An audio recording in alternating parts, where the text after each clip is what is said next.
Hi guys, इन दिनों आपने solar जियो engineering के बारे में सुना होगा, तो लेट्स डिस्कस कि सोलर जियो इंजीनियरिंग क्या है। बेसिकली सोलर जियो इंजीनियरिंग का कॉन्सेप्ट ये है कि किसी भी तरीके से अगर सूर्य से आने वाली जो भी सोलर रेडिएशंस हैं, सौर विकिरणें हैं, उनको वापस हम अंतरिक्ष में लौटा दें तो उससे जो हमारी ग्लोबल वार्मिंग हो रही है वो रुक जाएगी, यानी कि जो पृथ्वी का तापमान धीरे धीरे बढ़ रहा है वो रुक जाएगा। क्योंकि पृथ्वी पर मुख्यतः जो तापमान का, ऊष्मा का जो स्रोत है वो सूर्य है, तो सूर्य से आने वाली विकिरणों को ही अगर रोक दिया जाए तो पृथ्वी इतनी गर्म नहीं होगी। और इसके लिए जनरली दो तरीके जो हैं वो अपनाए जा रहे हैं। पहला जो तरीका है वो है स्ट्रेटोस्फेरिक एरोसॉल इंजेक्शन, SAI बोलते हैं इसे, यानी कि समताप मंडलीय एरोसॉल इंजेक्शन। इसके अंदर क्या किया जाता है कि जो स्ट्रेटोस्फेयर है, समताप मंडल है, वहाँ पे कुछ एरोसॉल यानी कि छोटे छोटे जो पार्टिकल्स होते हैं, धूल कण जैसे होते हैं, वैसे छोटे छोटे पार्टिकल्स जनरली सल्फर डाइऑक्साइड के, इनको छिड़क दिया जाता है।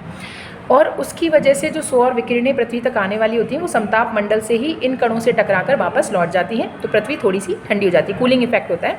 ये कॉन्सेप्ट बेसिकली लेकर आया गया कि ज्वालामुखी जब फटते हैं तो बहुत सारी सल्फर वाली जो राख है वो आसमान में निकल जाती है, आसमान में छा जाती है, जिसकी वजह से पृथ्वी सामान्यतः ठंडी हो जाती है जब बहुत सारे ज्वालामुखी फटते हैं।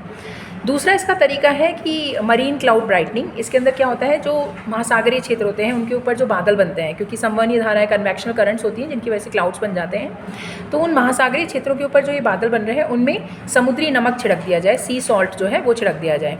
इसकी वजह से वो काफ़ी चमकदार हो जाएंगे और उनकी जो एल्बिडो है, यानी कि उनकी जो परावर्तन करने की क्षमता है वो बढ़ जाएगी, और इस तरीके से जो सौर विकिरणें हैं उनको परावर्तित किया जा सकता है।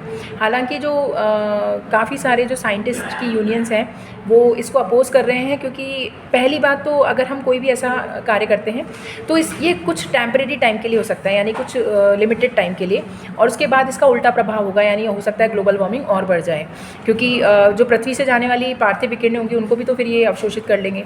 दूसरा जो है, अगर मान लो हम ऐसा करते हैं तो इसकी वजह से जो है हमारे जो क्लाइमेट चेंज के लिए हमें एफर्ट लगाने चाहिए वो भी कम हो जाएंगे। तो जबकि हमें करना ये चाहिए कि हम अपनी तरफ से जो प्रदूषण कर रहे हैं उसको रोकें, तो प्राकृतिक रूप से जो घटनाएं हो रही है उसको क्यों रोकना है। तो ये कुछ इसको लेकर है। तो सोलर जियो इंजीनियरिंग है क्या, बेसिकली आपको समझ में आ गया होगा। अगर ये छोटे छोटे वीडियोज़ इन्फॉर्मेटिव लग रहे हैं तो चैनल को लाइक एंड शेयर करना ना भूलें, और इसी तरीके से चैनल से जुड़े रहें। Bye bye.